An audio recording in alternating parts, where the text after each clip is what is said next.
Vasudevaya. Om Namo Bhagavate Vasudevaya. Om Namo Bhagavate Vasudevaya. Hare Krishna, dear devotees, thank you so much for joining today. Pari can't make it today. She's got exams coming up, so she's a little bit tied up. And we're covering the second part of chapter 6 of Bhagavad Gita. So let's do a quick summary. Bhagavad Gita chapter 6 is all about Dhyana Yoga.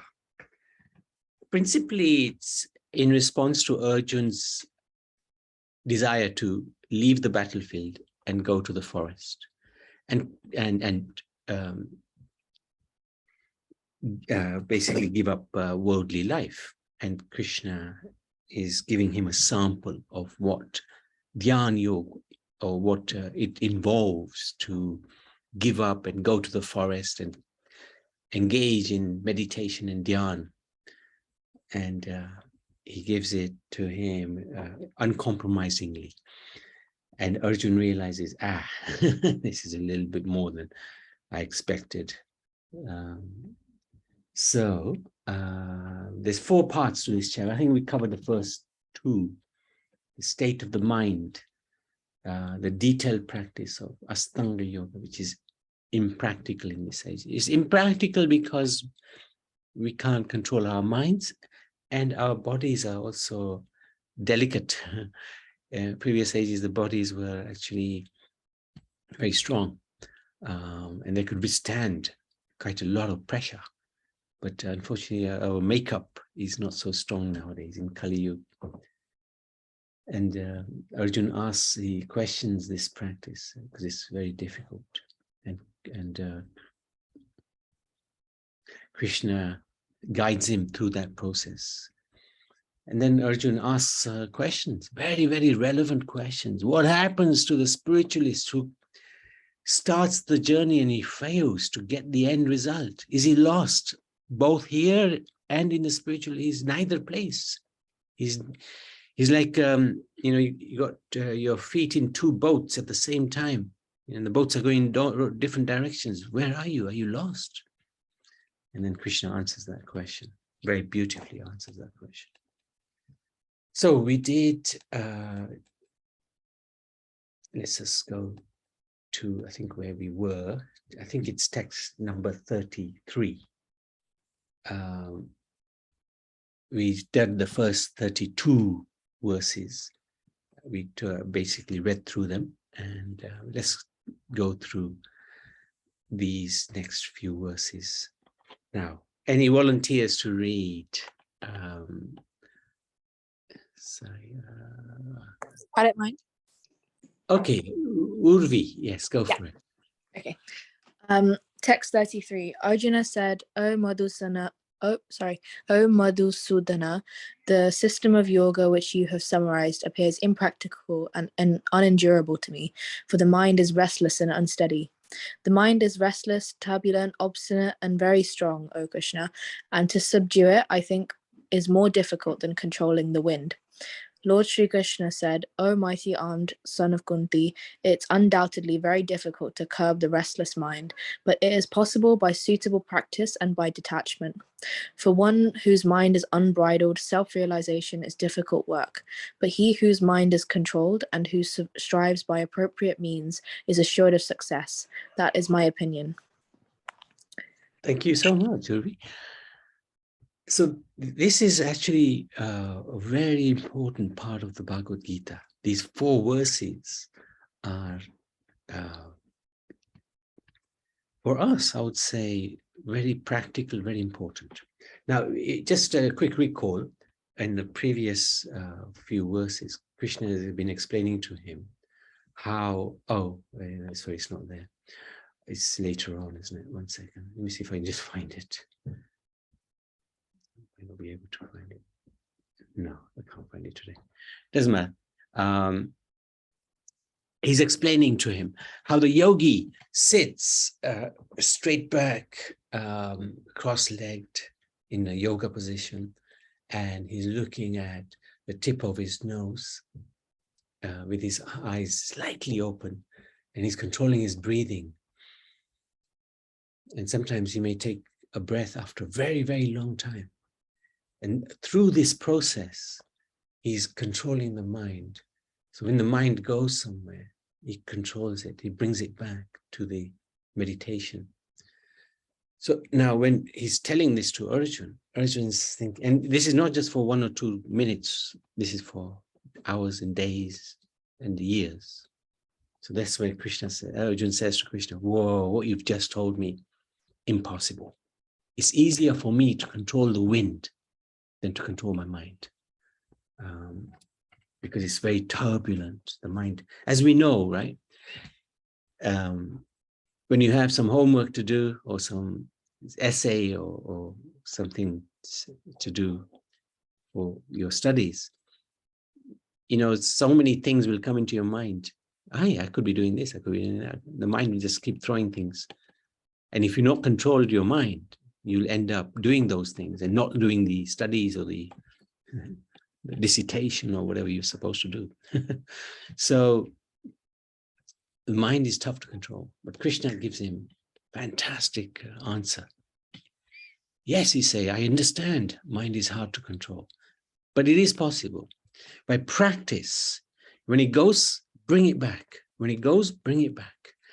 When you're doing something and the mind becomes attracted to something else, bring it back to what you're doing. That's practice. And detachment means that you withdraw yourself from the sense objects, especially when you're focusing on something. Now, I'll give you some examples. I'll give you an example in a minute. When we chant japa, so the lesson, when we chant Mahamantra, the Hare Krishna Mahamantra, for example, this is a test of how controlled our mind is, right? If we can focus on the sound of the holy names throughout the chanting, then our mind is our friend. If not, we have an uncontrolled mind, which may be our worst enemy. So maybe if we have time today, I'd like to see if we could chant one round together. It takes about 7 minutes. So we may not have that time, but whatever time we have, we'll try to spend. And I'll give you this practical example. What happens is, as soon as you start chanting, as soon as you pick up the beads, and you put your hand in the bead bag, you sit and you close your eyes and you're about to chant. Hare Krishna, Krishna Krishna, Hare Hare, Hare Ram, Ram Ram, Hare Hare. The base practice is to just listen to the sound. Just keep listening to the holy names of the Lord. But what will happen is the mind will immediately come. Even before the end of the first mantra, the mind will come and say, hey, you got homework to do, my friend. Hey, let's work out. Let's see what Maaji is cooking. Let's see what's for lunch. Oh, you know what? There's something nice going on in the television. And suddenly you got a huge to-do list, which is building up in your mind. And this is what the mind does. It takes you away from your focus, especially when you try to focus it spiritually. That's when you find out that firstly, you're not the mind, because you can see the mind traveling everywhere. So in the West, sometimes there's a feeling that we are, okay, we may not be the body, then we are the mind. But this proves that we cannot be the mind, because we can see the mind go and we bring it back. We can control the mind. We're higher than the mind. But if the mind is controlling us, then we may not see that distinction between the mind and the soul. But when we try to control the mind, we can see that we, the soul, are higher, superior to the mind. Okay. So I don't know if any of you chant on beads, but it's a practice which we recommend. Okay, Ishwari, let me just check what your comment is. You can, would you have to make more time?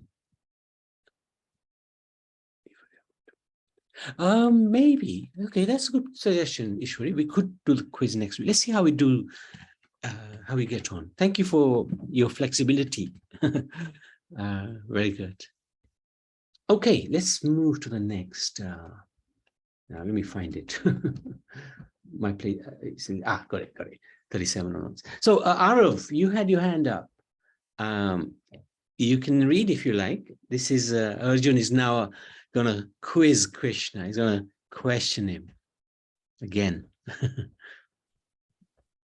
Text 37.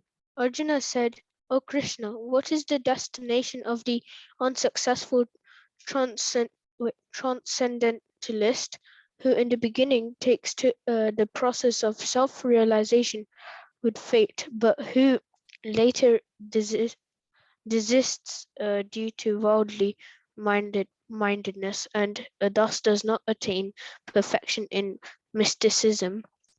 O mighty armed Krishna, does not such a man who is bewildered from the path of transcendence fall away from both spiritual and material success and perish like a riven cloud with no position in any sphere? Text 29. This is my doubt, O Krishna, and I asked you to dispel it completely. But for you, no one is to be found who can destroy this doubt. Text 40. The Supreme Personality of Godhead said, Son of Pritha, a transcendentalist engaged in auspicious activities, does not meet with destruction either in this world or in the spiritual world. One who does good, my friend, is never overcome by evil. Text 41. The unsuccessful yogi, after many, many years of enjoyment on the planets of the pious living and titles, is born into a family of righteous people or into a family of rich aristocracy.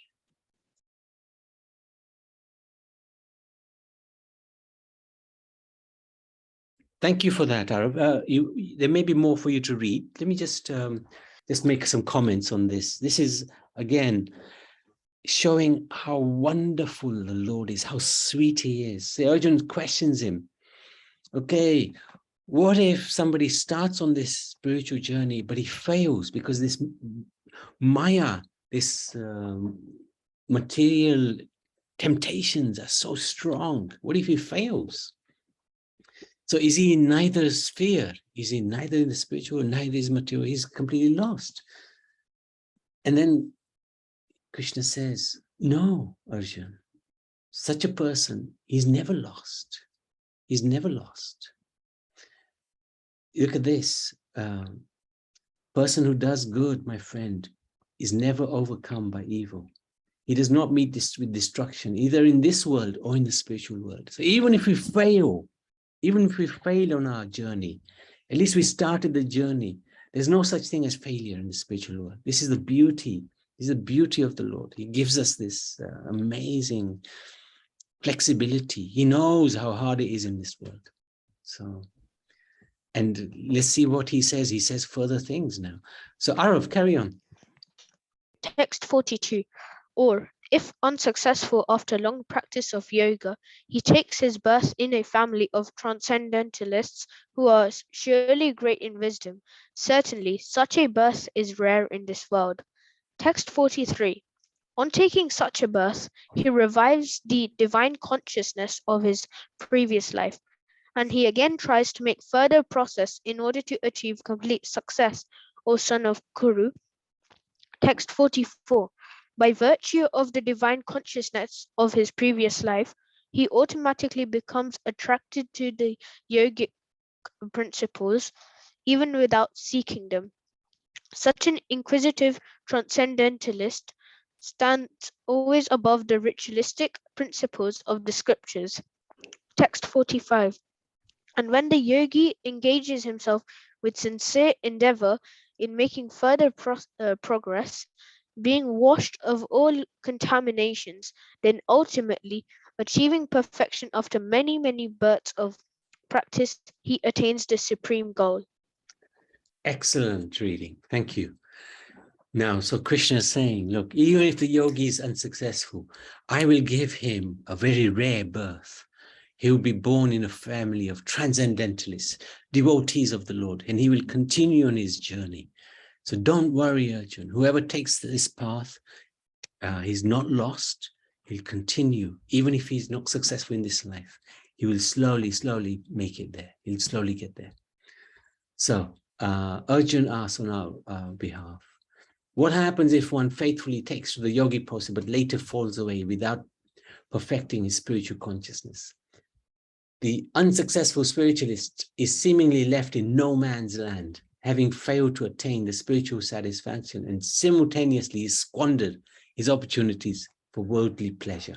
Krishna appeases all such fears by explaining that whoever takes up a genuine spiritual process is eternally benefited, even if they don't perfect it. If we don't complete it in one life, we carry on in the next life from the same point, and the individual thus evolves towards a spiritual perfection. The lesson: when we take shelter of Krishna and perform bhakti, it is never lost. The Lord magnifies our contribution. He will not look at the bad qualities, only the good. And there's some really amazing examples about this. Putana came to kill him, right, when he was a 6-day baby. But he accepted Putana's poison as milk, and he promoted her to the spiritual world as his nurse. Her intention was really bad, but the Lord ignored. He doesn't look at the bad. He only looks at it in a positive way. Never looks at it negatively. Same with Aghasur. Aghasur was like a demon, he was like a cave, and all the cowherd boys went into him, and Krishna eventually went into him, and he closed his mouth, and he was going to kill them all. But just before Krishna went in, he was looking at the cowherd boys, and he was thinking, wow, these boys are so happy with Krishna. I wonder what it's like. And just that one thought, when Krishna finished him off, he went to the spiritual world because of that one thought. Shishupal, he insulted Krishna 100 times. And every time he insulted Krishna, Krishna just accepted it as a compliment. He would say things like, oh, you are a cowherd boy. You're a simple cowherd boy. Yeah, Krishna, yeah, that's what I am. You're right. You know, you break your promises. Krishna said, yeah, I break my promises for my devotee. Like that, you know, Krishna would just never look at the bad side of anybody. So can you imagine if we do something positive for Krishna, how he would feel? Ah, my dear devotee, my dear son, my dear daughter has come back to me. He's taking shelter of me again. So this is the beauty of Krishna. It's so amazing. So amazing. So now, only 2 more verses actually. And then we finish the chapter. So let's have a look. Who would like to read these 2? I think maybe let's go for, I know Ishwari Kishori, but let's give Lokeshwar a chance. Lokeshwar. Okay. Text 46. A yogi is greater than the ascetic, greater than the impious, and greater than the fruity worker. Therefore, O Arjuna, in all circumstances be a yogi. Text 47. In all of yogis, the one with great faith, who always abides in me, thinks of me within himself, and renders transcendental loving service to me, he is the most intimate united with me in yoga and is the highest of all. That is my opinion. Excellent, excellent. Thank you very much, Lokeshwar. So now he summarizes the whole chapter, right? After summarizing the arduous process of dhyan, meditation, and astanga. Dhyan is the meditation, astanga is how you sit. You know, it's very difficult to do that for us. Different postures, yeah. The chapter concludes with a ray of hope for us. Krishna reaffirms that the perfection and goal of all yoga systems is to help the individual become fully conscious of God at all times. While all yoga systems are certainly beneficial, the easiest, the most efficient, and essential path is known as Bhakti Yoga. So here it is. This is the verse, very important verse. Of all yogis, one who has great faith, always abiding in me, thinking of me within himself, rendering service, bhakti to me, He is most intimately united with me. This is why Bhakti Yoga, we promote it, we recommend it, we preach it, we beg people to engage in Bhakti Yoga. Because once you're on the path, there's no turning back. You're going to go back to Krishna, which is where we want to go. So what's the lesson? In this age of Kali Yuga, we have easy access to Bhakti Yoga. Thank goodness. And what is this yoga ladder? Let's have a look at this yoga ladder. It's really quite interesting. I don't know if you've seen this before. Right at the bottom is the sort of animal and plant life. Animal life is simply eating, sleeping, mating, defending. And if that's all we are doing, and we're not thinking about the higher values of life, we're simply eating, sleeping, mating, defending, then how are we any different from the animals? We're not different. We know better than an animal. Dupashu, what's it? Dupada Pashu, called two-legged animals. That's what we're called. So we don't want to be in that situation. Karma Kanda is another step up where you perform religious activities according to the Vedas, but you do it in a selfish way. You want benefit out of doing the religious activities. You want fame, you want to be well known, you want to go to heaven and enjoy. And then there's Karma Yoga, which is split into two as well. Nishkama Yoga is the one where you renounce the fruits of the activities, but you also attach those fruits. So you do your activities, but you're not attached to the fruits. So you do your work, but you're not attached to the salary. When it comes, you use some of it for your sustenance, some of it for your family, but then you give the rest. You use it for good work, spiritual work. Jnana Yoga is where you focus on getting knowledge, acquiring a lot of knowledge, reading the scriptures. And where you would attain Kamakand, you would attain earth or go to Swarglok, heaven. Karma Yoga, you would attain Swarglok or go to the planets of the forefathers. Jnana Yoga, you'd merge with the Supreme Lord in his form as a light, in his formless aspect, which is not good actually. Then we have Dhyana Yoga, Astanga Yoga, which has just been explained, where you renounce all the fruits and you're very austere. So you may achieve Brahman or the Paramatma. But the highest is Bhakti Yoga, loving devotional service to the Lord. That's where you achieve Krishna, the only one where you can achieve Krishna. And this is what he does. He gives you a hug when you get back home, even before actually.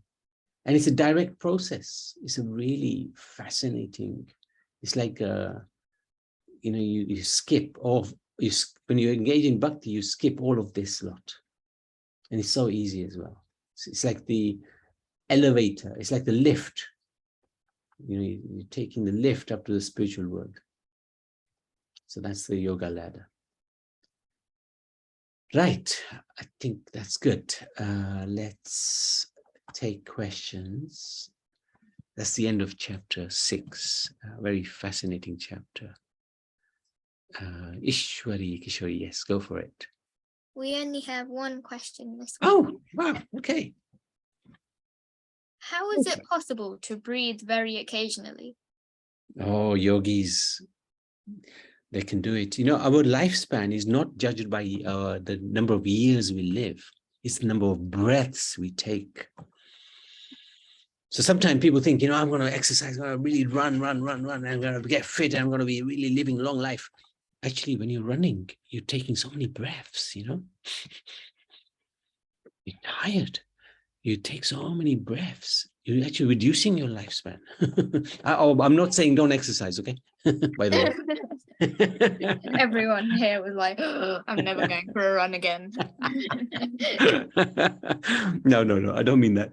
But our lifespan is controlled by a number of breaths that we are allocated. Now, these yogis, they can perfect the way they live, the way they see they eat very, very little, but just enough to keep body and soul together. But they can adjust their breathing, and that's why they can live very, very, very long periods of time, life, very long lives, because they hold the breath within themselves and then they just don't let it go. They just keep it within. They can do that. They've got the potency because they've been trained like that from birth. They've practiced it, and they're controlling the mind at the same time. So by that practice, one can really increase one's lifespan and actually get really incredible peace from that process. But it's a hard process. And it won't take you to Krishna necessarily. Unless you're connected through that process to Krishna, it's not going to take you to Krishna. So that's why we recommend Bhakti Yoga, where you don't impose this strict sadhana, strict practice to your life, because we can't anyway. We probably damage a few lungs and bodily parts doing it. But instead, we can engage with the Lord by simply chanting his holy name, serving him, serving his devotees, reading about him. So many things we can do, doing aarti to the Lord. So many things that we can do to connect ourselves with God. So these yogis are extremely capable. See, there are how many cities? Is it 9 cities? 9 cities, right? Siddhis means material perfections they can achieve through this process of yoga. They can become smaller than the smallest. Like Hanuman, he could become smaller than the smallest, or they can become huge. They can reach out to anywhere from where they're sitting and pluck a fruit. They could go to the moon, for example. Simply they extend their hand to the moon and pick up a fruit and bring it back. These siddhis are attainable by these yogis. And some yogis, they spend their whole life trying to get these siddhis. And what does Krishna say about that? What a waste of time. He says, look, whoever's done bhakti yoga, I'll give him those siddhis, automatically. They're part of the package. Just like in the 50-pound note, the £1 coin is already included, £5 note is there, £10 note is there, £20 note is there. So Bhakti Yoga includes everything. So we don't worry too much about, doing this Astanga Yoga or Dhyana Yoga.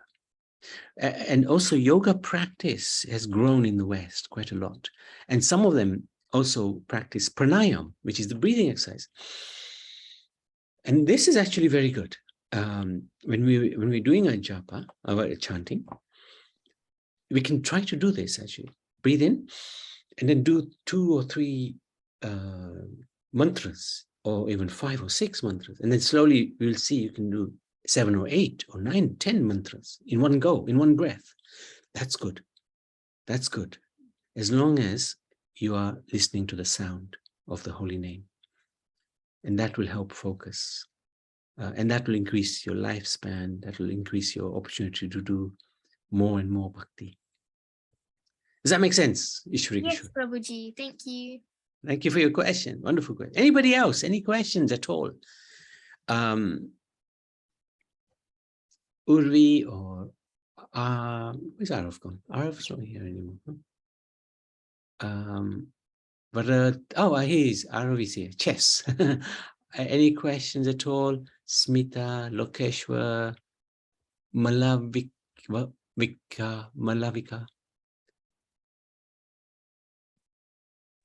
No, I don't think I have any questions, but I really enjoyed that end part of the chapter 6.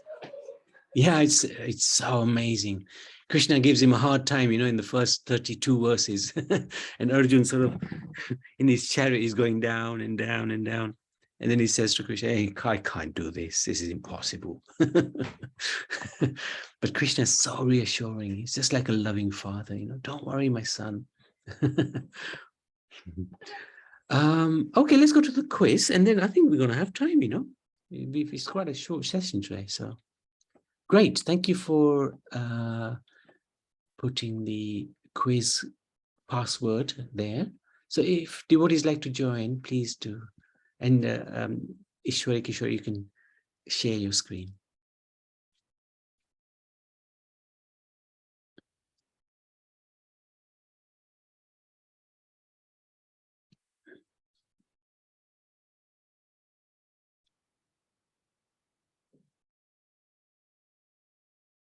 Today we are celebrating Tulsi Viva in the Mandir in Croydon, Coulston rather. And it's really a fascinating time. Tulsi is such an important devotee of the Lord. And the Lord loves this pastime where he's marrying Tulsi, and Tulsi loves the pastime. So a few devotees have not joined. Arav, are you able to join? My phone is just taking a little longer to load the Oh, web no page. problem. Yeah, take your time. That's okay. That's okay. So in case you're wondering, who is Tulsi? Tulsi is a tree in a plant in this world, but actually in the spiritual world, she is a very special personality. She's like one of Tulsi Devi. She's one of the gopis or manjaris. She looks after all the different pastimes of the Lord. She and the divine couple. She engages them in the sense that she is engaged to make sure everything is perfect for them to meet and enjoy pastimes. So this is one of the most amazing things about Tulsi. Okay, over to you, Ishwari and Kishori. Okay. I think everyone's joined now. So Yeah, I'm going to fantastic, start. fantastic.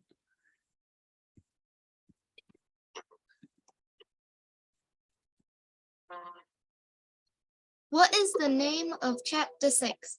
Astanga Yoga, Bhakti Yoga, Karma Yoga, or Dhyana Yoga?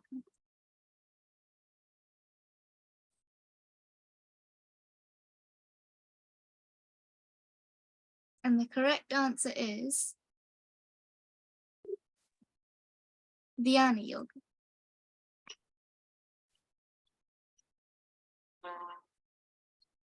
True or false? Our mind will become a controlled mind if we are lusty, greedy, and angry.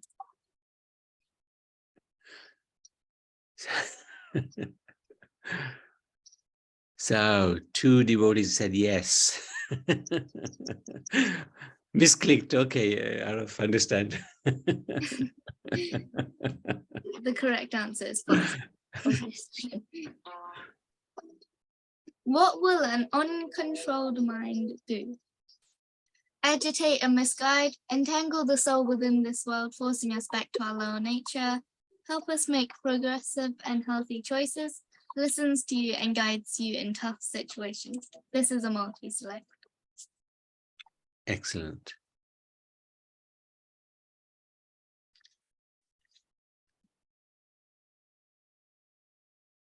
Yeah, very good. And the correct answer is the first and the second option.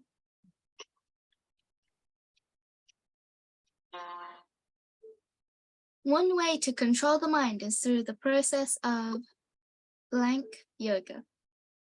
This is a fill in the blank. Mhm.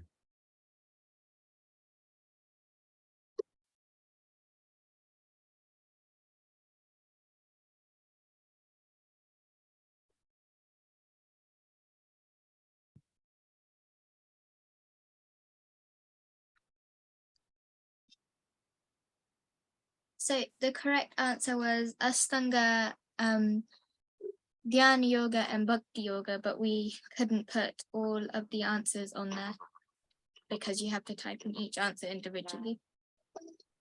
What are some of the themes for chapter 6? The state of mind, the art of breakdance, the practice of Astanga Yoga, the practice of letting your mind be uncontrolled. Mhm. This is a multi-select.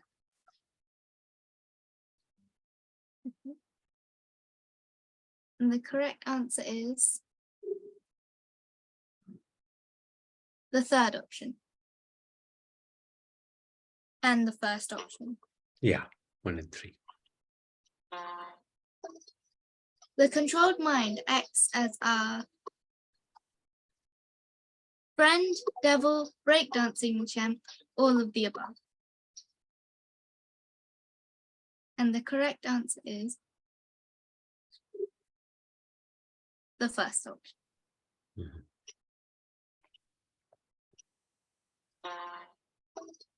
What are some of the practices to follow Ashtanga Yoga? Practicing celibacy, practicing shouting as loud as we can muster, eating and sleeping in proportion, having a competition on who can eat the most. Multi-choice, right? Yes, this is a multi-select. Multi-select, yeah. And the correct answer is the first and the third option. Mhm. Very good. In third place, we have Malavika, second place, Arav Sharma, and first, Lokeshwar. Well done. Very good. Excellent. Excellent quiz. Thank you. Before we do a round, any questions at all? That question about controlling the mind, all of these processes do help to control the mind.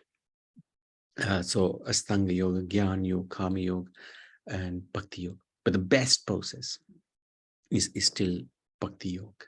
So, all right, let's try to do one round. Now, let me bring up the mantra because... Prabhuji, Yes. your screen has gone very dark. Oh, I know. Yeah, it's going to rain. There you go. There shall be light. Let me get up the Maha Mantra and then we can chant it. So this is a practice that I don't know how many of you are doing. And I would actually recommend to spend at least like 7 to 10 minutes every day minimum, and try to do this japa. We call it japa, chanting. Very, very powerful, very, very beneficial. And let me bring up the mantra, and very easy as well. It can't get any easier than this.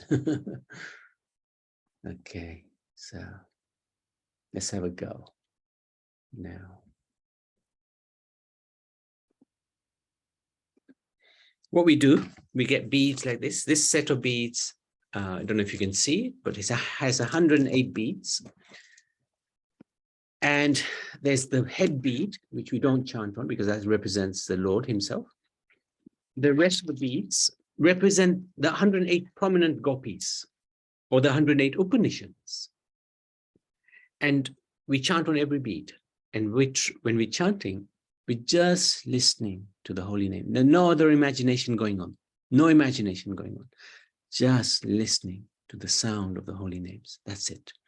And you watch the mind. The mind will go. Every time it goes, bring it back. Every time it goes somewhere, keep bringing it back to the mantra. And you, if this is the first time you're doing it, you'll see what I'm talking about, how the mind is such a obstinate personality. It just keeps distracting. That's for my real job.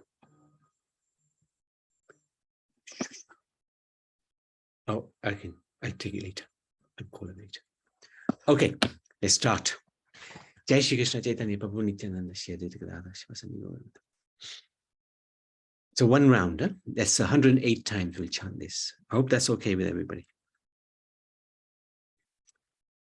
Hare Krishna, Hare Krishna, Krishna Krishna, Hare Hare, Ram Hare Ram, Ram Ram Hare Hare.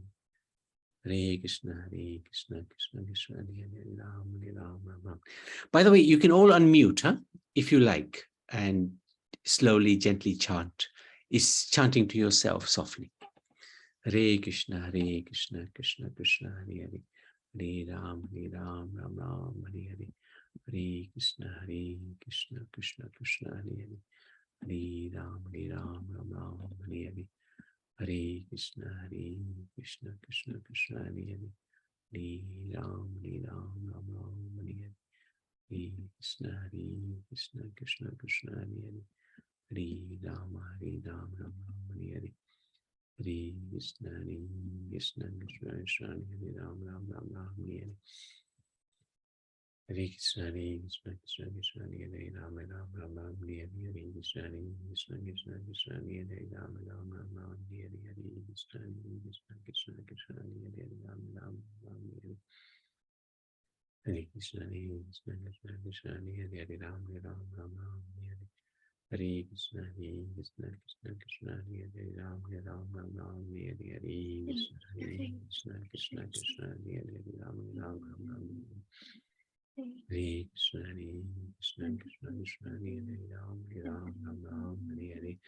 Hare Krishna, Krishna Krishna, Hare Hare, Hare Ram, Ram Ram, Hare Hare. Hare Krishna, Krishna Krishna, Hare Hare, Hare Ram, Ram Ram, Hare Hare. Hare Krishna, Krishna Krishna, Hare Ram, Ram Ram, Hare Hare. Hare Krishna, Krishna Krishna, Hare Ram, Ram Ram, Hare Hare. Hare Krishna, Krishna Krishna, Hare Ram, Ram Ram, Hare Hare. Hare Krishna, Krishna Krishna, Hare Ram, Ram Ram, Hare Hare. Hare Krishna, Krishna Krishna, Hare Ram, Ram Ram, Hare Hare. Hare Krishna, Krishna Krishna, Hare Ram, Ram Ram, Hare Hare. Krishna, Krishna Krishna, Hare Ram, Ram Ram, Hare Hare. Hare Krishna, Krishna Krishna, Hare Ram, Ram Ram, Hare Hare. Hare Krishna, Krishna Krishna, Hare Ram, Krishna Krishna Krishna Hare Hare Hare Ram Ram Ram Hare Hare. Hare Krishna Krishna Krishna Hare Hare Hare Ram Ram Hare Hare. Hare Krishna Krishna Krishna Hare Hare Hare Ram Ram Hare Hare. Hare Krishna Krishna Hare Hare Hare Ram Ram Hare Hare. Hare Krishna Krishna Hare Ram Hare Hare. Hare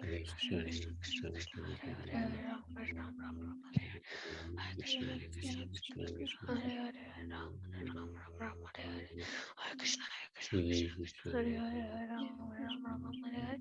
Hare Krishna Hare Hare Ram Hare Hare. Hare Krishna Hare Ram Hare Hare. Hare Krishna Hare Ram Hare Hare. Hare Krishna Hare Ram Hare Hare. Krishna Hare Krishna, Krishna Krishna, Hare Ram, Ram Hare Hare. Hare Krishna, Krishna Krishna, Hare Ram Hare Hare. Hare Krishna, Krishna Hare Ram Hare Hare. Hare Krishna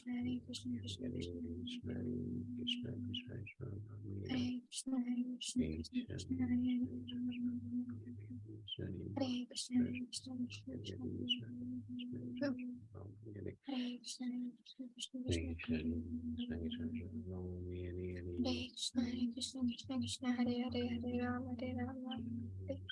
Hare Krishna Krishna Hare Hare. Hare Ram. Hare Krishna, Hare Krishna, Krishna Ram,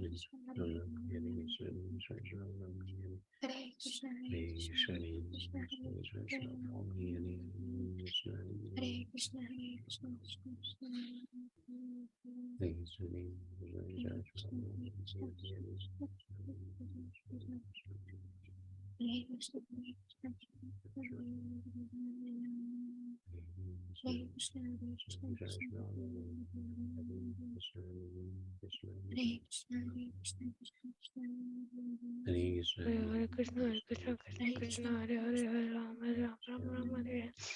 Hare Krishna Krishna Hare Ram Hare Krishna Krishna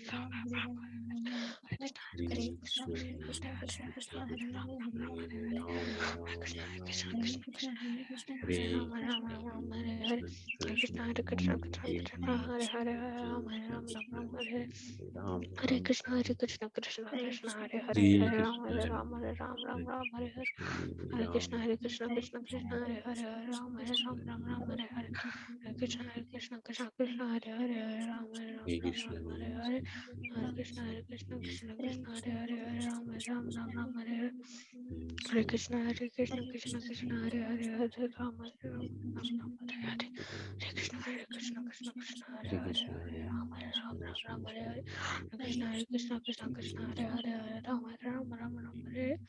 Hare Krishna Hare Hare Ram, Ram Ram Ram, Hare Hare Krishna, Hare Krishna, Krishna Krishna, Hare Hare, Hare Ram, Ram Ram, Hare Hare Krishna, Krishna Krishna, Krishna Hare Hare, Ram Ram, Hare Hare Hare Krishna, Chaitanya Prabhu Nityananda, Shri Advaita Gadadhar, Shri Vatsadi Gaur Bhaktivinoda.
Okay, I think that's one round.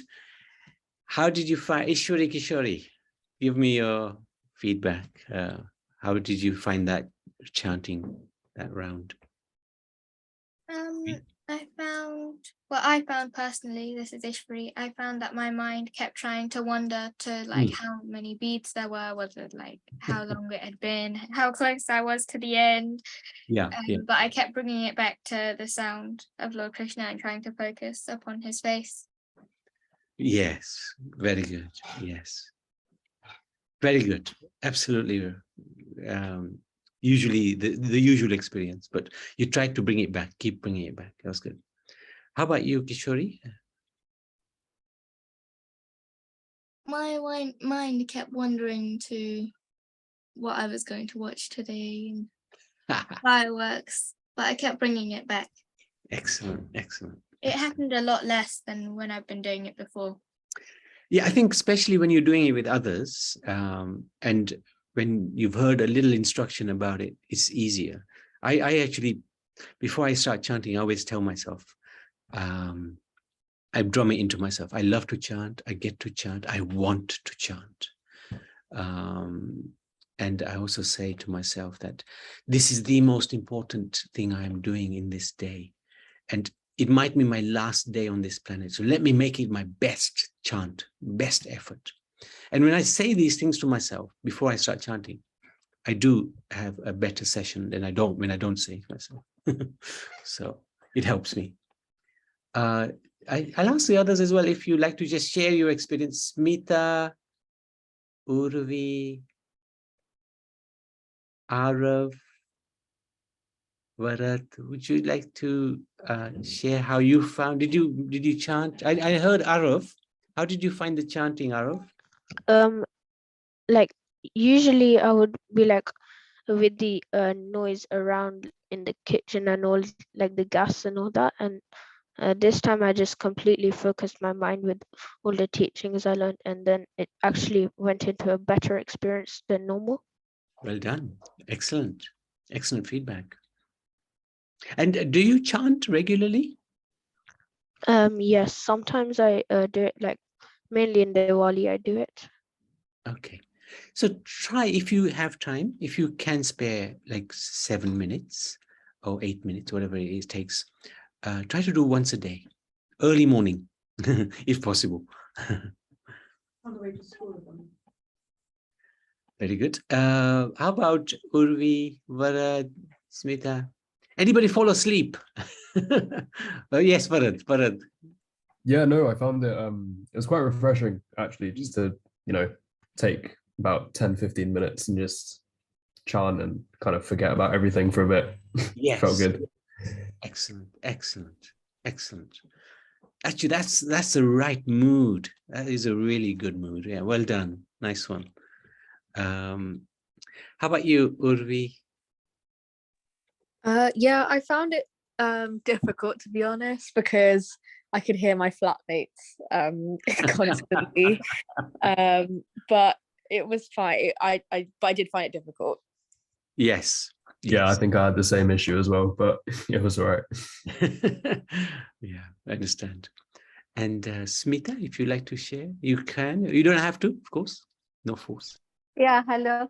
Thanks, Very- Parbaji. Yeah, it is very difficult to concentrate the mind because there is so many distractions. So Uh, but if we continue to do that and the meaning of knowing all these things, then I think we can concentrate and we can continue to do the meditation.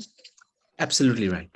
And Krishna says that by practice. That's what he says. Practice, practice, practice. And as soon as the mind goes, you bring it back. Eventually, you force the mind into surrender. Oh man, this guy ain't gonna let me go. Okay, let me just focus on this chanting, and then I can do whatever I want. So, yeah, no, good, Thank you, good Parbaji. share. Thank you for that. Thank you for sharing that. Thank you, everybody. I think actually, I would say, for me personally, this is probably one of the best sessions because we're actually engaging in bhakti, not just talking about it. Of course, reading Bhagavad Gita is bhakti, but this is real practical bhakti where you're putting it into practice, and that's so important. This theoretical knowledge is good, but when you put that theory into practice, that really makes it sweet, and really so much benefit come from that. Thank you so much, everybody, and thank you for encouraging us all. Hare Krishna. Take care. See you next week. Hare Krishna. Thank Thank you. you, Shwari Thank Kishori. you, Hare Prabhuji. Krishna. Thank you, Parbaji. Bye-bye. Thank you. Bye. Thank you. Bye. Bye. Thank you, Arav.